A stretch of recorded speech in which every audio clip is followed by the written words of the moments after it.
दोस्तों आज मैं लेकर आया हूं चाइना के बारे में ऐसे ऐसे फैक्ट्स जिसको लेकर मैं गारंटी दे रहा हूं कि पूरे YouTube पर आपको किसी ने नहीं बताया होगा और इतने आसान शब्दों में तो बिल्कुल भी नहीं बताया होगा।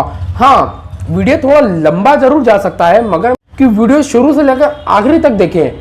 ये वीडियो में आपको बहुत सारी जानकारी मिलने वाली है चाइना को लेकर। आप इस वीडियो के अंदर A to Z चाइना की पूरी केस स्टडी जानने वाले हैं, तो वीडियो में आखिर तक बने रहे हैं। तो मेरा नाम है अल्तमश ARK और आप देख रहे हैं ARK न्यूज़। भले ही चाइना हमारा पड़ोसी होने के साथ साथ दुश्मन देश है, मगर आज की इस वीडियो में हम लोग देखेंगे कि कैसे चाइना इतना ज़्यादा तरक्की कर गया।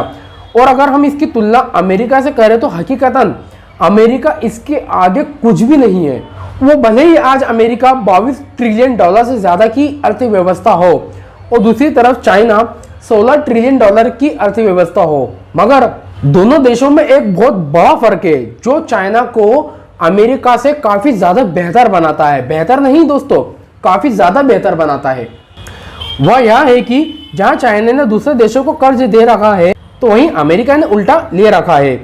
अमेरिका आज दुनिया का सबसे ज्यादा कर्जे में डूबा हुआ देश है, तो वहीं चाइना दुनिया में सबसे ज्यादा कर्ज देने वाला देश में शामिल है।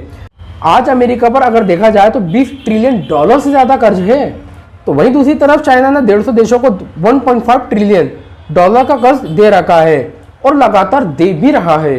और दोस्तों अगर हम चाइना द्वारा उन देशों को देखें जिन्होंने कर्ज ले रखा है चाइना से, अगर हम हमारे आसपास ही देखें यानी एशिया में, तो सबसे पहले पाकिस्तान, जिस पर चाइना का $30 अरब का कर्जा है, जिसमें चाइना द्वारा दिया गया चाइना पाक कॉरिडोर भी शामिल है, जिसका फायदा खुद चाइना ही उठाता है अपने माल को इंपोर्ट एक्सपोर्ट करने के लिए। दूसरा पड़ोसी मुल्क है श्रीलंका, जिस पर $5 अरब का कर्ज है। चाइना ने हम्बनटोटा पोर्ट बनवाया श्रीलंका का और कहा कि हम देंगे पैसा, बनवाओ और अच्छे से इस्तेमाल करो। चाइना ने कहा हम बनवाएंगे, क्या लग रहा है आपको, पैसा हम देंगे, सारी इंफ्रास्ट्रक्चर हम देंगे, हर सारी कंपनी हमारी आपके देश में काम करेंगी, पूरा सामान हम ला कर देंगे, और रही बात पैसों की तो वो भी हम आपको देंगे। यह बात चाइना को अच्छे से बताती है कि तय वक्त के मुताबिक श्रीलंका पैसे नहीं दे पाएगा चाइना को। इसलिए चाइना को इससे अच्छी जगह भला कहाँ मिलती दोस्तों। श्रीलंका इंडियन ओशियन के ठीक बीचों बीच ऐसा स्पॉट, यहाँ से चाइना हर चीज आसानी से कर सकता है। अब माल भेजना है तो माल भेज सकता है, इतना लंबा चौड़ा घूमकर नहीं जाना पड़ेगा। सीधा अफ्रीका में सामान पहुंचाना है, पहुंच जाएगा। खाड़ी देशों में माल पहुंचाना है, आसानी से पहुंच जाएगा। हालांकि उनके लिए तो उसने पाकिस्तान को पहले ही अपने चंगुल में ले लिया है। हम्बनटोटा पोर्ट को केवल इंपोर्ट एक्सपोर्ट के लिए ही नहीं, वो चाहे तो वहां पर अपने लिए चाइना मिलिट्री बेस भी बना सकता है, जिसका फायदा वो अपने दुश्मन देश यानी हमारे लिए उठा सकता है, भारत के लिए। पहले जहां एक तो पहले ही चाइना भारत के नॉर्थ में है, अब वो भारत के साउथ में भी आकर भारत को चारों तरफ से घेर लिया। वो जहां से चाहे जैसे चाहे भारत पे हमला कर सकता है। ये एक चाइना की बहुत बड़ी चाल है दोस्तों, इस पर हमें गौर करने की जरूरत है। और दोस्तों मगमपुटा पोर्ट भी चाइना के कब्जे में है, साथ ही साथ मताला इंटरनेशनल एयरपोर्ट के लिए भी चाइना ने कर्ज दिया है। तो दोस्तों ये तो बात हो गई केवल श्रीलंका की, हद तक कि म्यांमार भी इसकी चाल से नहीं बच पाया है। दोस्तों म्यांमार पर टोटल विदेशी भंडार का 20% चाइना मांगता है म्यांमार से, जिसके एवज चाइना उससे अपना कुछ भी काम करवा सकता है। कुछ भी यानी कुछ भी। यानी दोस्तों दुनिया के 50 देश ऐसे हैं जो अगर तरक्की करेंगे तो उनसे चाइना को फायदा होगा सीधे सीधे, क्योंकि चाइना ने उन देशों से ऐसा मुआहदा करा है कि आने वाले टाइम में अगर तुम्हारा देश तरक्की करेगा यानी फायदा होगा तो उसमें से 15% मेरा रहेगा, और जो कर्जा दिया है वो तो लेगा ही लेगा, साथ ही साथ जो ब्याज दर दिया है, ब्याज दर चढ़ रहा है वो भी देना ही होगा। और अगर दोस्तों हम भारी भरकम लोन वाले देशों की बात करें, यानी कि ऐसे देश जिनको चाइना ने बड़ा भारी भरकम लोन दे रखा है, तो वो देशों के नाम है Mongolia, Vietnam, Laos, Tajikistan, Indonesia, Malaysia, Philippines जैसे देश शामिल है। इसी के बीच दोस्तों आपको एक बात बताता चलूं कि ईरान का जो चाबहार पोर्ट, जिसका काम पहले ईरान ने भारत को दे रखा था, अब वही काम उसने भारत से लेकर चाइना को दे दिया है। यानी अब उसका ठेका भारत के पास नहीं है, अब उसका पूरा ठेका चाइना के पास में है। क्योंकि दोस्तों चाइना केवल सिर्फ दूसरे देशों को लोन ही नहीं दे रहा है, चाइना दूसरे देशों को बल्कि अपना इंफ्रास्ट्रक्चर भी प्रोवाइड कर रहा है। यानी कि पैसा भी हमसे लो, कंपनी भी हमारे देश की लो, सारा साझा सामान भी हमारे देश से लो, और जो सारा लोन लिया है वो तो देना ही है। और लोन लेने के बाद जो सारा पैसा खर्च होगा वो सारा पैसा भी हमारे ही देश में आना है, यानी सारा पैसा भी चाइना के पास जाएगा और चाइना ने उसको अपना कर्जदार भी बना दिया। तो कुल मिला के ये तो वो बात हो गई कि हमने सामने वाले देश से सारा पैसा भी ले लिया एक दूसरे तरीके से और उसको अपना कर्जदार भी बना दिया। अब अगर इन केस वो देश भविष्य में चाइना को पैसा नहीं देते तो चाइना को फाइनेंशियली प्रॉब्लम नहीं आएगी। चाइना बदले में चाहे उनसे कुछ भी काम करवा सकता है, क्योंकि अब चाइना को पैसों की प्रॉब्लम नहीं है, चाइना को तो अपना पैसा मिल ही गया एक तरह से। दोस्तों सिर्फ ये छोटे मोटे इधर उधर के देशों में नहीं, बल्कि चाइना ने दुनिया के बड़े बड़े देशों में अपना पैसा लगा रखा है। सिर्फ दोस्तों चाइना ने मिडिल ईस्ट देशों में ही 20 अरब डॉलर से ज्यादा का इन्वेस्ट कर रखा है। चाइना ने 1,45,000 करोड़ भारतीय रुपए फिलिस्तीन, जॉर्डन, लेबनान, सीरिया जैसे देशों में लगा रखे हैं और कुवैत, कतर, यूएई जैसे देशों में भी गुप्त तरीके से लगा रखे हैं। मुझे पता है दोस्तों कि आपको मन में एक ख्याल जरूर आ रहा होगा कि भले इन देशों को क्या जरूरत, तो आपकी जानकारी के लिए बता दूं, आप जो इन डेवलप्ड कंट्रियों के अंदर जो वर्ल्ड क्लास इंफ्रास्ट्रक्चर देखते हैं ना, जैसे बुर्ज खलीफा दुबई में चलेगा है, दुबई 2020 एक्सपो, जो भी चीजें आप सब देख रहे हैं वो सब सारी चीजें चाइना इनको दे रहा है। ये सभी चाइना का माल है दोस्तों। फिर इसमें चाहे हाईवेज, रोड, एयरपोर्ट्स हो, यानी फैसिलिटी के मामले में कुछ भी हो, हर चीज इन्हें चाइना दे रहा है। दोस्तों ये सब तो वो देश है जिन्हें इंफ्रास्ट्रक्चर के नाम पर चाइना ने पैसा दिया है यानी लगाया है, मगर असल कर्ज के बोझ से तो वो देश है जो पैसा चुकाने में यानी लोन चुकाने में असमर्थ है। और उनमें ज्यादातर देश अफ्रीका के शामिल है दोस्तों, जिनमें अंगोला पर $25 बिलियन, जाम्बिया पर $7.5 बिलियन, कंगो पर $7.3 बिलियन, इथियोपिया पर $13.5 बिलियन, सूडान पर $6.4 बिलियन, केन्या पर 9.8 और तो कई गुप्त भी ले रखे हैं। साउथ अफ्रीका और इजिप्ट पर $3.1 बिलियन का चाइना का कर्जा है, यानी इन देशों को चाइना ने इतना कर्जा दे रखा है दोस्तों। और कई दोस्तों को ऐसा लगता है कि इनमें शायद साउथ अमेरिका के देश शामिल नहीं होंगे। क्यों? क्योंकि वो देश थोड़े ज़्यादातर अमेरिका के पल्ले पर गिरते हैं, यानी उनके छत्र छाया में रहते हैं। और सबको पता है कि चाइना और अमेरिका की 36 का आंकड़ा है। तो दोस्तों आपकी जानकारी के लिए बताता चलूं कि साउथ अमेरिका में मौजूद वेनेजुएला पर $62 अरब का, तो वहीं ब्राजील पर $30 अरब, इक्वाडोर पर $18.4 अरब, अर्जेंटीना पर $17 अरब, जमैका पर $2 अरब, मेक्सिको पर $1 अरब चाइना का कर्जा है। और इसी के अलावा और भी कई देश ऐसे हैं जिन्होंने मिलियंस में कर्जा ले रखा है। अगर उन सभी देशों के एक एक करके नाम बताने लग जाऊंगा तो दोस्तों वीडियो बहुत लंबा हो जाएगा। वीडियो ऑलरेडी काफी लंबा खींचा जा रहा है। दोस्तों इस कर्ज वाले मामले में आप लोगों को सिर्फ बस इतना कहूंगा कि आप लोग खुद अंदाजा लगा सकते हैं कि HBR यानी हार्वर्ड बिजनेस रिव्यू की रिपोर्ट के मुताबिक चाइना ने कई देशों को गुप्त कर्ज दिया है और उनमें उसने क्या क्या शर्त रखी है वो किसी को भी नहीं पता है, जो कि उस देश के साथ साथ पूरी दुनिया के लिए काफी बड़ा खतरा साबित हो सकता है दोस्तों।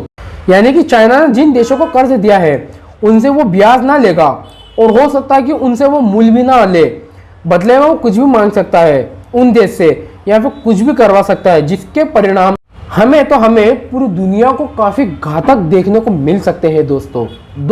1 अरब 42 करोड़ की आबादी वाला यह देश, जहां पर 4 पैर वाली हर चीज खाई जाती है केवल टेबल चेयर को छोड़कर, यह एक वक्त में काफी पिछड़ा हुआ देश था और आज हम देखते हैं कि चाइना ने वो तरक्की कर ली है जिसे नकारा नहीं जा सकता दोस्तों। आज हम देखते हैं कि अमेरिका के शहर कि किस तरह वो बड़े बड़े आसमान छूती इमारतें बनी है, कितना ज्यादा डेवलपमेंट है उन देशों में। मगर चाइना का दावा है कि 2025 तक केवल हम न्यूयॉर्क जैसे 10 नई सिटी तैयार कर देंगे, जो कि न्यूयॉर्क से ज्यादा बढ़िया ही होंगी। देखा जाए तो चाइना आज की तारीख में क्या नहीं कर रहा है, छोटी सी लकड़ी की चॉपस्टिक से लेकर तो दुनिया के बड़े बड़े ब्रांड्स चाइना बना रहा है दोस्तों। आपको तो ये भी नहीं पता होगा कि दुनिया का आधे से ज्यादा लग्जरी ब्रांड्स केवल अकेला चाइना बना रहा है दोस्तों। जी हाँ, दुनिया का आधे से ज्यादा लग्जरी ब्रांड्स। और हम लोग हैं कि बस यही सोचते हैं कि चाइना में केवल नकली आइटम बनाता है। हमारे दिमाग में एक चीज ने जगह बना ली कि चाइना का माल यानी नकली माल, चला तो चांद तक, नहीं चला तो शाम तक। और हम यही सोचते हैं कि चाइना में सब कुछ नकली आइटम बनता है, नकली भी बनता है। चाइना नकली माल को लेकर भी पूरी दुनिया में सबसे ज्यादा मशहूर है। वहाँ अंडे से लेकर चावल तक, मोबाइल से लेकर सेक्स टॉय तक हर चीज नकली बनाकर बेच रहा है चाइना। हर हिंदुस्तानी इस बात को बखूबी जानता है कि चाइना का माल यानी नकली माल। मगर आप ये बात भी जान लीजिए, चाइना इन नकली आइटम के अलावा पूरी दुनिया का 80% एयर कंडीशन केवल अकेले चाइना बना रहा है, पूरे वर्ल्ड का। और 20% जो है वो पूरी दुनिया बना रही है। बस 70% चाइना अकेला मोबाइल बना रहा है, 60% जूते, 75% solar cell, 60% cement, 50% coal production, 45% जहाज यानी शिप, और पूरी दुनिया का आधा स्टील और खाने का फल सेब एप्पल का प्रोडक्शन केवल अकेले चाइना कर रहा है। जी हाँ दोस्तों, यानी दोस्तों चाइना किसी चीज का प्रोडक्शन कितना ज्यादा कर रहा है, आप इस बात का अंदाजा इस बात से लगा सकते हैं कि पहले नंबर पे चाइना है, ठीक है दोस्तों, वहीं दूसरे नंबर पर अमेरिका है। तो जहां चाइना 50% प्रोडक्शन कर रहा है एप्पल का, तो वहीं अमेरिका जो कि दूसरे नंबर पर वो सीधे 6% कर रहा है, यानी कहां 50% और कहां 6%। तो आप इस चीज से अंदाजा लगा सकते हैं चाइना की प्रोडक्शन का कि कितने तेजी से और कितना ज्यादा हर चीज का प्रोडक्शन कर रहा है वो। यहाँ तक कि दोस्तों जिस देश का झंडा हम लहराते हैं, जिस पर हम गर्व महसूस करते हैं, वो तक भी चाइना बना रहा है। हमारे देश की टोटल जीडीपी 2.8 यानी $3 ट्रिलियन है, और हमारे देश के तत्कालीन प्रधानमंत्री नरेंद्र मोदी ने यह लक्ष्य रखा है कि हमारे देश की इकोनॉमी को $5 ट्रिलियन तक पहुंचाने का। मगर दोस्तों जो लक्ष्य हमने रखा है $5 ट्रिलियन की इकोनॉमी वाला, केवल इतना तो चाइना हर साल माल ही एक्सपोर्ट कर दे रहा है, और हमारा तो एक लक्ष्य है कि हमारी पूरी इकोनॉमी इतनी पहुंच जाए। और कहां चाइना सिर्फ इतना तो माल बेच दे रहा है, दूसरे देशों में एक्सपोर्ट कर दे रहा है, जो कि पूरी दुनिया में सबसे ज्यादा है, और इतना ज्यादा है कि दूर दूर तक कोई टक्कर में ही नहीं है। मगर अक्सर सवाल लोगों के दिमाग में यही आता है कि फिर आखिर कैसे अमेरिका सुपर पावर देश है, आखिर कैसे उसकी अर्थव्यवस्था $22 ट्रिलियन से ज्यादा है। तो दोस्तों ये एक बहुत बड़ी कहानी है, अमेरिका के डॉलर का वर्ल्ड करेंसी होना, अमेरिका की लैंग्वेज का इंग्लिश का वर्ल्ड लैंग्वेज होना, ग्लोबल लैंग्वेज होना, तो खैर एक अलग टॉपिक हो गया। इस पर मैं एक अलग से वीडियो बनाना पड़ेगा मुझे, अगर आप लोग कहेंगे मुझे नीचे वीडियो में कमेंट कर दीजिएगा, तो मुझ पर एक अलग से वीडियो बना दूंगा। दोस्तों हम लोगों ने कई बार सुना ही होगा ना, हम लोग कहते हैं कि भैया हर चीज स्वदेशी हो, हर चीज अपने देश की हो। तो इस चीज में भी चाइना ने बहुत पहले से बाजी मार रखी है। चाइना ने इस चीज को केवल अभी से नहीं बल्कि 15 साल पहले से लागू कर रखा है। चाइना ने बहुत पहले से दूसरे देश की कंपनियों को अपने देश में घुसने नहीं दिया। आज हम लोग जो ट्विटर, फेसबुक इस्तेमाल करते हैं, मगर चाइना में ये कंपनियां नहीं है। चाइना ने 2009 से ही इन पर बैन लगा रखा है।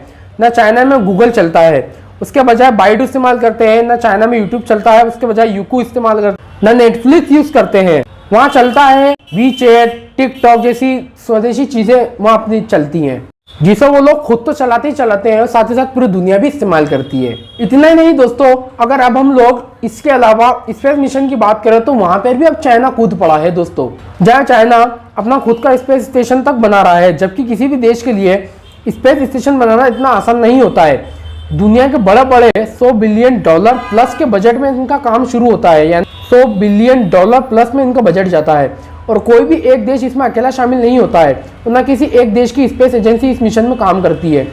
मगर चाइना यहाँ भी अकेला ही बाजी मारने में लगा हुआ है। हालांकि वो बात अलग है कि अभी तक सफल नहीं हुआ, मगर हो भी सकता है। इसके अलावा चाइना ने कई सारे सफलतापूर्वक सैटेलाइट लॉन्च भी करे हैं, और अपने खुद के इंटरनेशनल स्पेस स्टेशन के लिए भी काम कर रहा है लगातार। और वो वक्त भी दूर नहीं जब चाइना का स्पेस जगत में भी डंका बजने लगेगा दोस्तों। आखिर कैसे नहीं बजेगा, जब पूरी दुनिया उसी के बनाए हुए कोरोना वायरस से लड़ रही थी, आधी दुनिया लॉकडाउन की वजह से घरों में बंद थी, तब चाइना ने अपना आर्टिफिशियल सूरज बनाकर दुनिया को हैरान कर दिया था दोस्तों। आज की तारीख में चाइना हर वो चीज़ बना रहा है जिसकी आज पूरी दुनिया को ज़रूरत है। भविष्य में इस्तेमाल होने वाले कई चीज़ों में चाइना ने अभी से कब्जा कर लिया है। चाइना आज दुनिया में आधुनिक हथियारों के मामले में किसी से भी कम नहीं है, ये सब जानते हैं। अब ज़माना ड्रोन का है, तो पूरी दुनिया का 70% ड्रोन अकेला चाइना बना रहा है, वहाँ भी चाइना ने बाजी मार रखी है। बाकी का 30% पूरी दुनिया, यहाँ तक कि विश्व के 2 सबसे बड़े सुपर कंप्यूटर्स भी चाइना के पास ही हैं। यानी टेक्नोलॉजी तो टेक्नोलॉजी, अब दुनिया की एक से बढ़कर एक नेचुरल रिसोर्सेज भी चाइना के पास मौजूद है दोस्तों। नेचुरल चीज़ों में केवल दाल, दलिया, अंडे, सेब, असली नकली पैदावार जैसी चीजें ही नहीं, बल्कि धातुओं में सोना चांदी जैसी चीजें भी। यानी सालाना केवल चाइना अकेला 400 टन से ज्यादा सोना निकाल रहा है, और यह बहुत बड़ी बात है दोस्तों। इसके अलावा अगर हम बात करें चाइना के एजुकेशन सिस्टम की, पढ़ाई के मामले में भी चाइना काफी आगे निकल गया है दोस्तों। यानी हम इस चीज का अंदाजा इस बात से लगा सकते हैं, चाइना में जितने लोग ग्रेजुएटेड हैं उसके मुकाबले आधे भी हमारे देश में नहीं है। जबकि उस देश की हमारे देश की आबादी में केवल 4 करोड़ का फासला रह गया है। अब किसी भी देश की बढ़ती हुई आबादी किसी भी देश के लिए परेशानी नहीं रहती है दोस्तों, एक बात हमेशा ध्यान रखना आप लोग, बल्कि वो उस देश के लिए हमेशा फायदेमंद ही साबित होती है। इसलिए तो दुनिया के सभी विकसशील देश हमेशा आबादी बढ़ाने को लेकर सपोर्ट करते हैं। हत्ता कि कई देशों में तो इसको लेकर एक दिन की छुट्टी भी दी जाती है, मगर हमारे यहाँ इसी का उल्टा है। जब सरकार अपनी नाकामी छुपा नहीं पाती है तो नए नए बहाने ढूंढती है और सारा इल्ज़ाम बढ़ती हुई आबादी यानी जनसंख्या पर ढोल देती है। खैर, चाइना में इतनी आबादी होने के बावजूद चाइना में लेबर की कोई कमी नहीं है, मगर वो इतना काम है कि वहाँ की कंपनियों में रोबोट लगाने पड़ रहे हैं। वहाँ की यानी आबादी भी कम पड़ रही है उनको, और इस मामले में वो भी इतना हद से ज़्यादा बढ़ गया है कि मेड इन चाइना में उसने कई इंडस्ट्रियल रोबोट स्थापित कर दिए हैं, जिसको लेकर आने वाले टाइम में उसकी इकोनॉमी में काफ़ी ज़्यादा बूस्ट देखने को मिलेगा। यानी दोस्तों, हमारे देश में डिजिटल इंडिया तो खैर अभी अभी शुरू हुआ है। आज भी कई लोग कैश से ही लेन देन करते हैं, कई जगह तो फ़ोन पे, पेटीएम जैसी चीज़ें देखना तक नसीब नहीं होती हैं हमारे इंडिया में, मगर चाइना में ऐसा नहीं है। वहाँ की एक बड़ी आबादी डिजिटल पेमेंट का इस्तेमाल करती है और काफ़ी समय से करती आ रही है। हालांकि हमारे यहाँ नोटबंदी के बाद ही शुरू हुआ है। चाइना के जो फैसले हैं, चाइना ने अपने इन फैसलों से तकरीबन 100 करोड़ लोगों को गरीबी रेखा से बाहर निकाला है। वो बात अलग है कि हमारे यहाँ 40 करोड़ गरीब थे, जो कि अब बढ़ के 80 करोड़ से प्लस हो चुके हैं। खैर, मैं उधर नहीं जाना चाहूँगा। तो दोस्तों, इसी के अलावा अब हम बात करते हैं चाइना की सैन्य ताकत के बारे में। यानी चाइना ने अपनी सैन्य ताकत में कितना ज़्यादा इजाफा करा है दोस्तों। यानी कि चाइना ने अपने क्षेत्र में जितनी तरक्की करी है, उसने उतनी ही ज़्यादा तरक्की अपने सैन्य बजट और सैन्य क्षेत्र में भी करी है। जैसा कि मैंने बताया कि चाइना आधे से ज़्यादा ड्रोन अकेले बनाता है और ड्रोन आने वाले भविष्य के हथियारों के रूप में देखे जाते हैं, जिसमें चाइना ने पहले ही काफ़ी अच्छी पकड़ बना ली है। और उसी के अलावा चाइना अपना रक्षा बजट साल दर साल बढ़ाता ही जा रहा है। अगर सैनिकों की बात करें तो चाइना के बाद 23 लाख सैनिकों के साथ दुनिया की सबसे बड़ी आर्मी मौजूद है, और होगी भी क्यों नहीं। सबसे ज़्यादा आबादी वाला देश जो है तो वो तो होना ही है, वो तो लाजमी है, तो उसका फ़ायदा तो उठाएगा ही।